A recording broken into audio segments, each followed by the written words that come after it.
نحمده ونصلی علی رسولہ الکریم اما بعد۔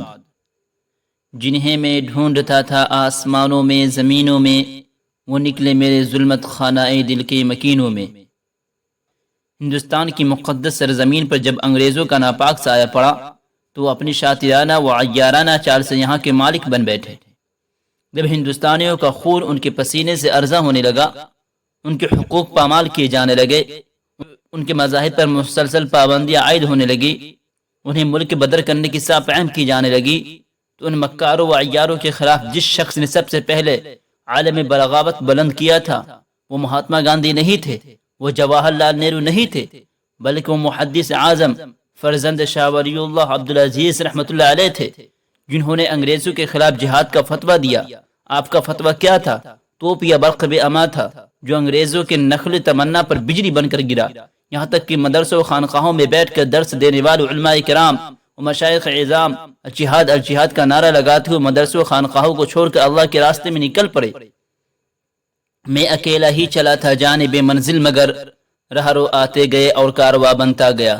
الغرض اس فتوے نے پورے ہندوستان کو متاثر کر دیا، ہر طرف الجہاد الجہاد کے نعرے کی صدائیں بلند ہونے لگی۔ انگریز نے جب علماء کرام کی جوش و ولولہ اور فی سبیل اللہ مر مٹنے کی جسارت دیکھی تو ان کے ہاتھ کے طوطے اڑ گئے۔ پھر کیا تھا؟ انگریزوں نے نیا حربہ استعمال کیا، وہ یہ کہ انہوں نے آپس میں مشورہ کیا کہ اگر علماء ہمارے حق میں فیصلہ کر دے تو ان کو امان دیا جائے، ورنہ انہیں اس صفحے ہستی سے نیست و نابود کر دیا جائے گا۔ آخرکار انہوں نے اپنی اس خواہش کا اظہار کیا، لیکن وہ علماء جن کی رگوں میں انسانیت و اسلامیت کا خون دوڑ رہا تھا، جو انگریزوں کے باغی اور ان کے خون کے پیاسے ہو چکے تھے، جو اپنے ملک کو ان انگریزوں سے آزاد کرانا چاہتے تھے، کیسے وہ ان کے آگے سر نگو ہو جاتے؟ انہوں نے برجستہ جواب دیا کہ ہمیں موت گواہ رہے مگر خدا کی قسم اپنے ملک کو غیروں کے آتش فشاں میں نہیں جھونکیں گے۔ پھر کیا ہوا؟ وہی ہوا جس کا انگریزوں نے ارادہ کیا۔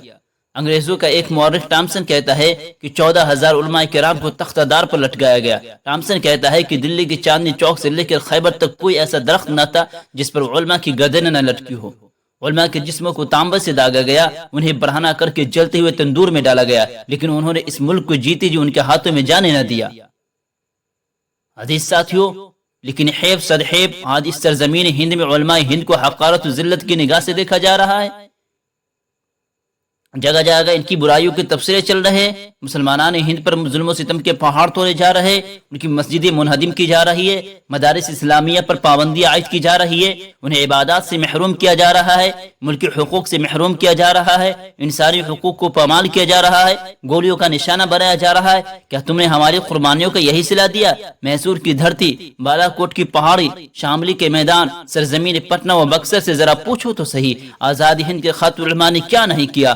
یاد رکھو یہ ملک ہمارا ہے، ہم نے اس کے خاطر خون بہایا ہے، قربانیاں دی، گھر سے بے گھر ہوئے، عزتوں کی پرواہ نہیں کی، اس کے تقدس کو برقرار رکھا اور انگریزوں کو ملک چھوڑنے پر مجبور کر دیا تھا۔ اس ملک میں جملہ تشخصات کے ساتھ رہیں گے، حق ملے گا تو ٹھیک ورنہ چھین لیں گے، اپنی عبادات و معاشرت کو باقی رکھتے ہوئے رہیں گے۔ ہم نے باطل سے ڈرنا نہیں، آنکھیں ملانا سیکھا ہے، باطل کے سامنے سپر ڈالنا نہیں، سینہ سپر ہونا سیکھا ہے۔ باطل سے دبنے والے اے آسمان نہیں، ہم 100 بار کر چکا ہے تو امتحان ہمارا۔